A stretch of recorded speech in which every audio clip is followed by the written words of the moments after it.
सत्य भक्ति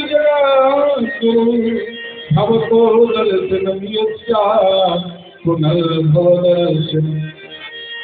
गोविंद दुख दे देते तो शक्ति दे देते। चौंक गए भगवान बोले हुआ अभी भी दुखों से पेट नहीं भरा।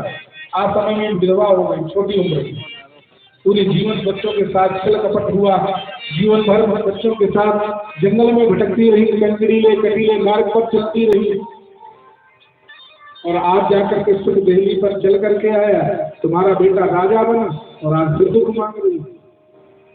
दुआ कुंती ने कहा प्रभु जब दुख देना साथ में तो हर समय आप साथ, और आप साथ ही तो दुख दुख जैसा लगा ही।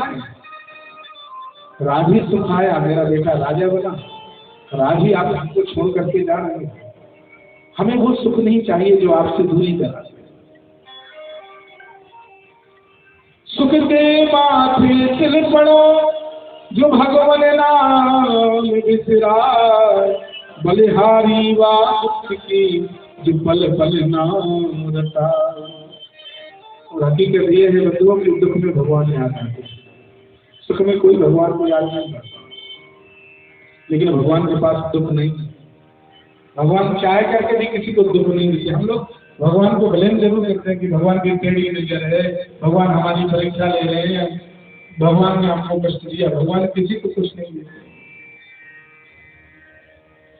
भगवान को आनंद सिंधु है।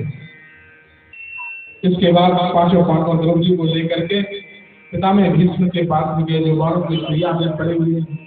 पितामह भीष्म ने भगवान की दिव्य स्तुति गाई और भगवान के सामने ही भगवान के चरणों में अपने प्राणों को त्याग दिया। भगवान द्वारका गए, द्वारका में भगवान का भव्य स्वागत हुआ। इधर कालांतर में परीक्षित का जन्म हुआ। महाराज युधिष्ठिर ने ब्राह्मणों को बुलाया, काय बालक का भविष्य वर्णन करिए। ब्राह्मणों ने कहा प्रजापिता साक्षात इच्छा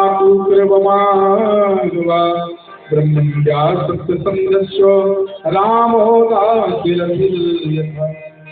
ये जो आपका बालक है ना, इनका प्रताप भगवान राम की तरह सारी धरती पर होगा। महाराज दशरथ की तरह इनका यश होगा धरती में, ये छाबू की तरह सारे संसार में जाने जाएंगे। लेकिन इनके जीवन में एक संकट आएगा, इनकी मृत्यु सच्चिकारात्मनो मृत्यु द्विजपुत्रो। एक ब्राह्मण बालक का इनको सर्व श्राप लगेगा और तक्षक सर्व के गसने से इनकी मृत्यु होगी। महाराज युधिष्ठिर ने ब्राह्मण को बहुत सारा धन दान दे दिया। जब बालक बड़े होने लगे, एक दिन अर्जुन को भेजा, जाओ भगवान की खबर सुन लेकर के आओ। अर्जुन आए द्वारका में। इधर भगवान सुधाम के लिए प्रस्थान कर गए थे, सारी लीला को समाप्त करके लौट करके अर्जुन आए। महाराज युधिष्ठिर से कहा हमारे प्राण प्रभु, प्राण प्यारे प्रभु हमको छोड़ करके धाम जा चुके हैं। महाराज युधिष्ठिर ने कहा तो हम महाराज हरिनाम मंदिर रूपणान ये ने प्रहतम तेजो देव विश्वमात्रम महत्। जब हमारे प्रभु इस धरा मंडल पर नहीं है तो हम भी नहीं रहेंगे। राजा महाराज परीक्षित को राजा बना दिया। पांचों पांडव द्रौपदी के साथ हिमालय में चले गए और भगवान के लिए अपना शरीर मिला। जीवन मिला है तो भगवान से भी मिला। इससे भगवान की सेवा में, भगवान के भजन में गलाना, व्यर्थ में नहीं कराना। महाराज परीक्षित धर्म के साथ प्रजा का पालन करते थे। एक दिन घोड़े में बैठ करके महाराज परीक्षित प्रजा का सुख दुख देखने के लिए आए, तो रास्ते में एक गाय और बैल को बात करते हुए देखा। एक काले रंग का राजा जिसने कौए के पंख का मुकुट पहन रखा था, वो बैल के पैरों को काटने में लगा हुआ था। 3 पैर काट दिए थे, चौथे पैर को भी काट रहा था। राजा परीक्षित ने बैल से पूछा, गाय से पूछा तुम कौन हो? गाय ने कहा मैं पृथ्वी हूँ। बैल से पूछा तुम कौन हो? बैल ने कहा मैं धर्म। धर्म तुम्हारे तो 4 पैर हैं, धर्म के 4 पैर हैं। पहला पैर है सत्य, जिस पर धर्म टिका हुआ। दूसरा पैर है पवित्रता, तीसरा पैर है तप, और चौथा पैर है धर्म का दान। कौन काट रहा है तुम्हारे पैरों को? ये महाराज कलयुग है। कलयुग ने 3 पैर धर्म के काट दिए। कलयुग में कोई सत्य नहीं बोलता, कोई पवित्रता नहीं है, और तब की तो बात छोड़। चौथा पैर जो दान का, उसको भी काटने में लगा हुआ है कलयुग।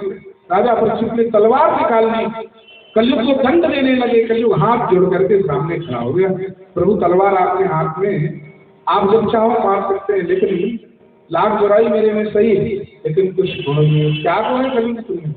बोले महाराज जो फल सतयुग में तप करने से मिलता था, जो फल त्रेता में यज्ञ करने से मिलता था, जो फल द्वापर में पूजा करने से मिलता था, वही फल कलयुग में भगवान का नाम गाने से मिलेगा।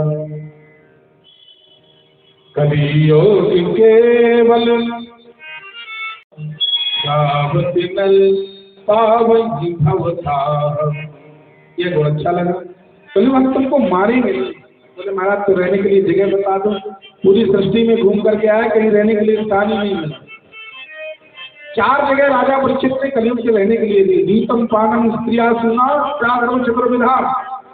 जहाँ शराब पी जाती हो, जहाँ धुआं खेला जाता हो, जहाँ मांसाहार होता हो, जहाँ वैश्यावृत्ति होती हो, कलयुग ने हाथ जोड़ करके कहा प्रभु इतनी गंदी गंदी जगह बता दी, कोई एक कमरा अच्छा तो बता दो। पता नहीं महाराज परीक्षित को क्या पूजा कर दिया, जाओ तुम सोने में बात कर जाओ। और जब से सोने में कलयुग को बात दिया राजा परीक्षित ने, ये कलयुग जन जन के पास पहुंचे, क्योंकि सोना तो सबके पास, और जन जन की बात छोड़ो, सोने का मुक्त महाराज परीक्षित ने पहन रखा था। राजा परीक्षित की बुद्धि में कलयुग आ गया। जो परीक्षित मंदिर में भगवान का दर्शन करने जाते थे, वो शिकार खेलने के लिए चले। सैनिकों से अलग हुई, प्यास लगी, पानी की खोज में श्रीमद ऋषि के आश्रम में पहुंचे। श्रीमद ऋषि समाधि में बैठे हुए थे। कलयुग के कारण बुद्धि दूषित थी। ऋषि में पाखंडी दिखाई दिया। परीक्षा लेने के लिए एक मरा हुआ सर्प लेकर के श्रीमद ऋषि की गर्दन में राजा परीक्षित ने डाला। महाराज श्रीमद को हकीकत में तप कर रहे, पानी पी करके राजा परीक्षित तो महलों को लौट गए। श्रीमद ऋषि के पुत्र सिंह ऋषि आए, अपने पिता के गले में मरा हुआ सर्प देखा, क्रोध आ गया ऋषि बालक को। ये अपराध किसने किया? मेरे पिता के गले में मरा हुआ सर्प डाला, अंजलि में जल ले लिया और श्राप दे दिया महाराज जी। इतिलंकित मर्यादम तच्छिका सत्य में हरि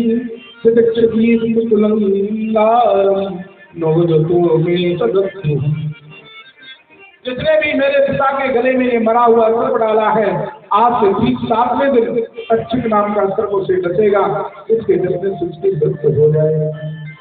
इसे श्राप दिया। श्रीमद ऋषि की समाधि पूरी। बेटा तुमने ये क्या किया?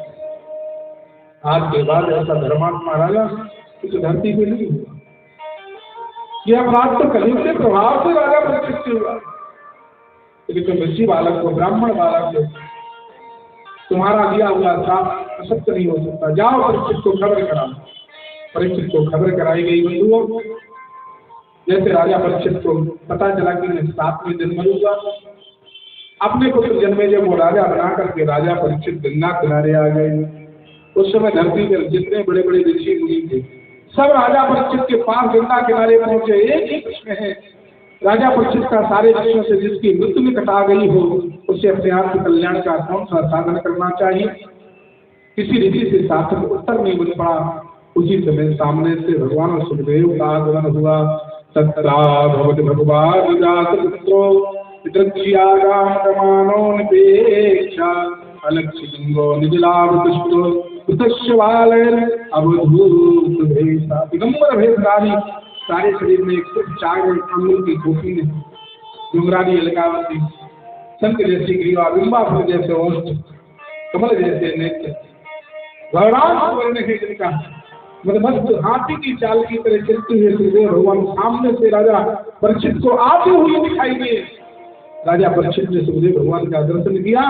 राजा परीक्षित को ऐसा लगा मानो सामने से स्वयं चल करके मोक्ष आ रही। देखो आश्रम में सुखदेव भगवान को विराजमान किया और राजा परीक्षित ने प्रश्न किया, यद कर्तव्यम नभि प्रभो स्मर्तव्यम भजनीयं वा ब्रूहि यद्वा विपर्ययम्। हे प्रभु, जिसकी मृत्यु निकट आ गई हो, उसे अपने आत्म कल्याण का कौन सा साधन करना चाहिए? किसका जाप करे, किसका वंदन करे, किसकी पूजा करे, वो कौन सा कर्म करे जिसकी उसकी मोक्ष हो? इसी प्रश्न के साथ आज की कथा यही विश्राम।